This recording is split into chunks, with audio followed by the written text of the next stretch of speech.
السلام علیکم ورحمۃ اللہ وبرکاتہ۔ اعوذ باللہ من الشیطان الرجیم، بسم اللہ الرحمن الرحیم۔ وَلَوْ أَرَادُوا الْخُرُوجَ لَأَعَدُّوا لَهُ عُدَّةً وَلَكِنْ كَرِهَ اللَّهُ بِعَاثَهُمْ فَثَبَّتَهُمْ وَقِيلَ اقْعُدُوا مَعَ الْقَاعِدِينَ۔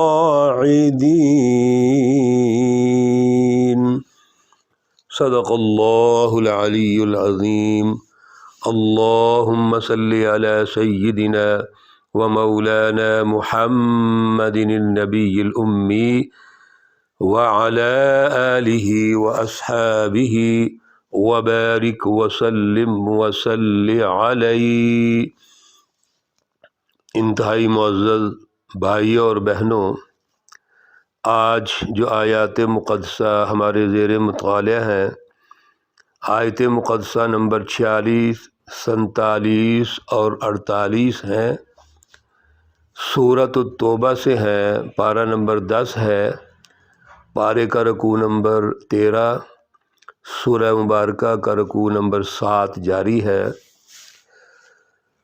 اللہ رب العزت نے گزشتہ سبق میں جو اہم چیزیں ہائی لائٹ فرمائی تھیں، اس میں جہاد کی اہمیت، حزب اللہ کی اہمیت اور حزب اللہ کی پیش قدمی، اور اللہ رب العزت اور رسول اللہ صلی اللہ علیہ وسلم کے ساتھ جو وابستگی ہے، قلبی وابستگی اور اطاعت اور فرما برداری کا جو جذبہ، ولولہ اور شوق ہے، اس کا ذکر فرمانے کے ساتھ ساتھ منافقین کا جو طرز عمل ہے اور منافقین کے حوالے سے جو انتشار خیالی شر انگیزیاں ہیں ان کا ذکر فرمایا، ارشاد فرمایا تھا، اور اس کے تناظر میں ہماری تربیت فرمائی تھی کہ حزب اللہ کو ہمیشہ یہ تجزیہ کرتے رہنا چاہیے کہ منافقین ان کے ہدف کو پریشان نہ ہونے دے۔ منافقین کی یہ کوشش ہوگی، جیسے عبداللہ بن ابی کے حوالے سے کل یہ بات ہوئی تھی کہ اس نے پروپیگنڈا کیا کہ غزوہ تبوک ایک لمبا سفر ہے، پھر سپر پاور سے ٹکراؤ ہے، تو یہ مسلمان جماعت رسول اللہ صلی اللہ علیہ وسلم کی جماعت اور وہ خود شکست کھا جائیں گے، استغفر اللہ، معاذ اللہ۔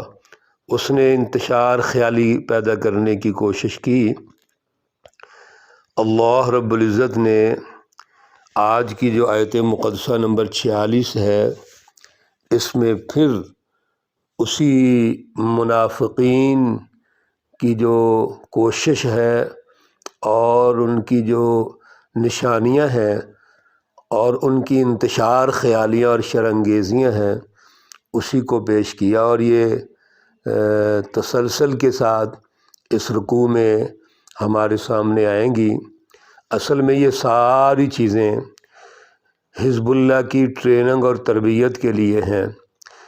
تربیت کا تعلق اصل میں جہاں پر دشمن کو سمجھنا ہے اور دشمن کے جو ایجنٹ ہوتے ہیں ان کو بھی سمجھنا ضروری ہوتا ہے۔ ہر دور میں یہ ایسے ہوا ہے، رسول اللہ صلی اللہ علیہ وسلم کے دور میں بھی رہا ہے، دور حاضر میں بھی ہے۔ دشمن طاقتیں وہ تو واضح ہوتی ہیں، لیکن ان کے جو ایجنٹ ہوتے ہیں، اعلی کار ہوتے ہیں، وہ بڑے خطرناک ہوتے ہیں اور وہ منافقت کا کردار ادا کرتے ہیں۔ اور پھر جس وقت دشمن غالب آ جائے تو ان کے اعلی کار اور ایجنٹ تو بہت نمایاں اور واضح ہو جاتے ہیں۔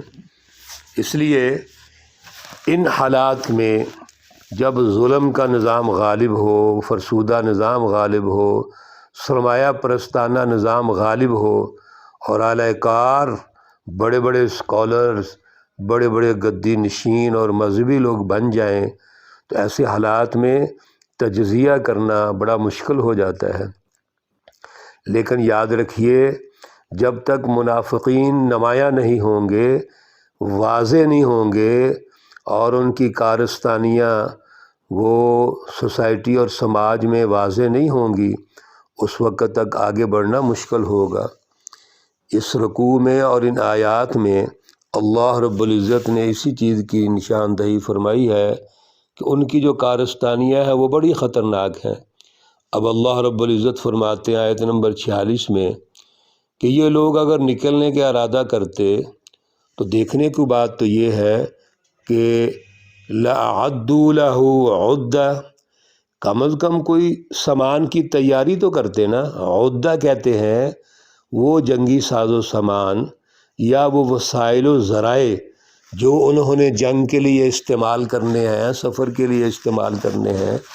ایک چھوٹا سا سفر ہو تو اس کے لیے بھی تیاری ہوتی ہے، اور ایک جنگ پہ جانا ہے، ایک مہم پہ جانا ہے، سپر پاور سے مقابلہ ہے، تو اس کے لیے آخر کیا انہوں نے تیاری کی ہے؟ اللہ رب العزت فرماتے ہیں کہ انہوں نے تیاری ہی نہیں کی۔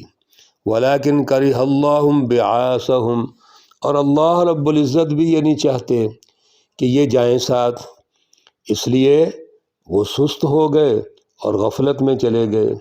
اور اللہ رب العزت نے فرمایا وَقِيلَ اقْعُدُوا مَعَ الْقَاعِدِينَ، بہتر ہے کہ آپ بیٹھنے والوں کے ساتھ ہی بیٹھے رہیں۔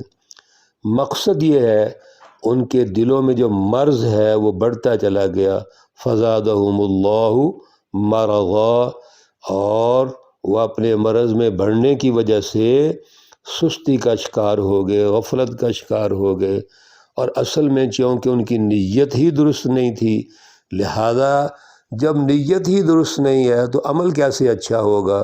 انما الاعمال بالنیات، تو جب ارادہ اور نیت ہی غلط ہے، آپ کا اندر ہی صاف نہیں ہے، تو عمل کیسے بہتر ہو سکتا ہے؟ اللہ رب العزت فرماتے ہیں لو خرجوا فیکم ما زادوکم الا خبالا ولأوضعوا خلالکم یبغونکم الفتنہ، اگر یہ نکل بھی چلے جاتے، منافقین آپ کے ساتھ ہو بھی جاتے، تو یہ آپ کے لیے خرابی بڑھاتے اور آپ کے اندر، آپ کی جماعت میں فتنہ کھڑا کرنے کی کوشش اور خواہش لے کے آگے آگے بڑھتے۔ لیکن ہونا کیا تھا؟ ہونا یہ تھا کہ آپ کو پریشان کرنا تھا، اور پھر جماعت کے اندر جاسوسی کا نظام بنانے کی کوشش کرتے۔ بعض اوقات ایسے ہوتا ہے جو حزب اللہ کے اندر بھی وہ لوگ ہوتے تو مخلص ہیں وہ، اور جماعت کے ساتھ، حزب اللہ کے ساتھ وہ بڑی تندہی کے ساتھ جان اور مال قربان کر رہے ہوتے ہیں، لیکن وہ جلد استعمال ہو جاتے ہیں، ان کو پراپوگنڈا جلد وہ متاثر کر دیتا ہے، تو یہ منافقین مختلف پراپوگنڈے کر کے کوشش کرتے ہیں ان کو اپنے ساتھ لے لیں۔ واللہ علیم بالظالمین، اللہ رب العزت ان ظالموں کو خوب جانتے ہیں۔ لہٰذا یہاں بھی اللہ رب العزت نے جو ہمیں ارشاد فرمایا اور ٹریننگ اور تربیت فرمائی ہے وہ یہی ہے کہ حزب اللہ نے اپنا تجزیہ درست رکھنا ہے، اس کی نظر گہری ہونی چاہیے۔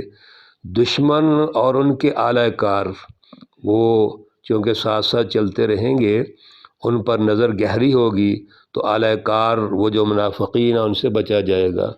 اللہ رب العزت فرماتے ہیں لَقَدِ ابْتَغَوُا الْفِتْنَةَ مِن قَبْلُ، اے نبی صلی اللہ علیہ وسلم، یقیناً انہوں نے اس سے پہلے بھی فتنہ پھیلانا چاہا تھا، اور آپ کے جو معاملات ہیں وہ بگاڑنے کی کوشش کی تھی۔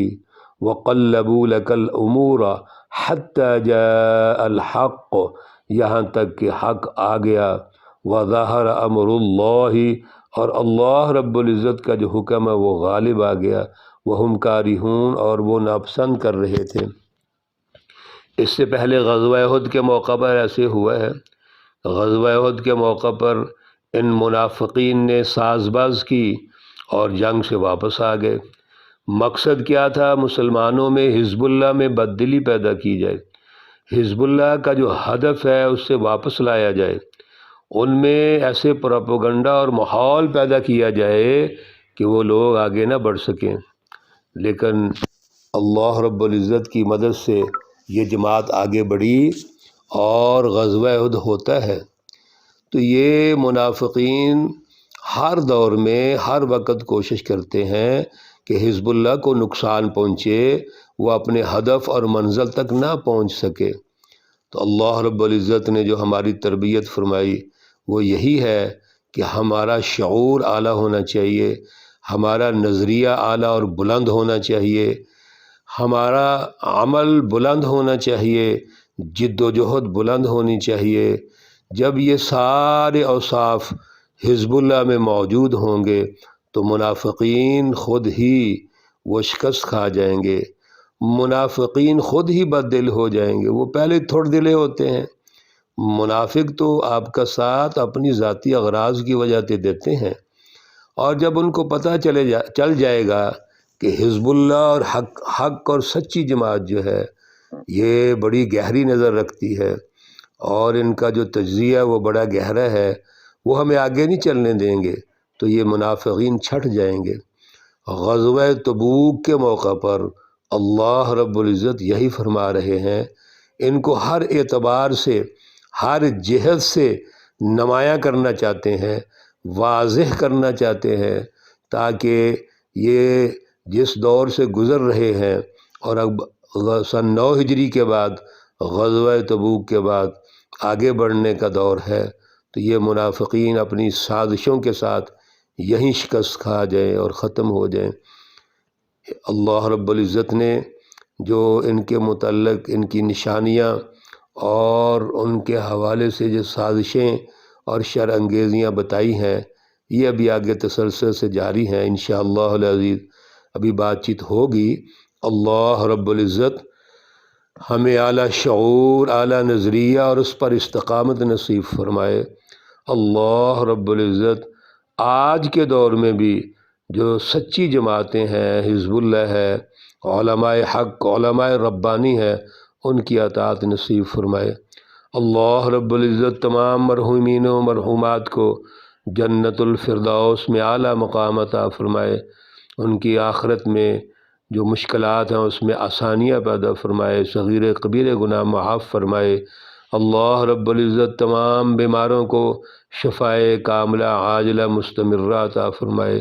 ربنا تقبل منا انك انت السميع العليم وتب علينا انك انت التواب الرحيم وصلى الله تعالى على النبي الأمي محمد وعلى آله وأصحابه أجمعين وبارك وسلم تسليما كثيرا كثيرا كثيرا۔ السلام عليكم ورحمة الله وبركاته۔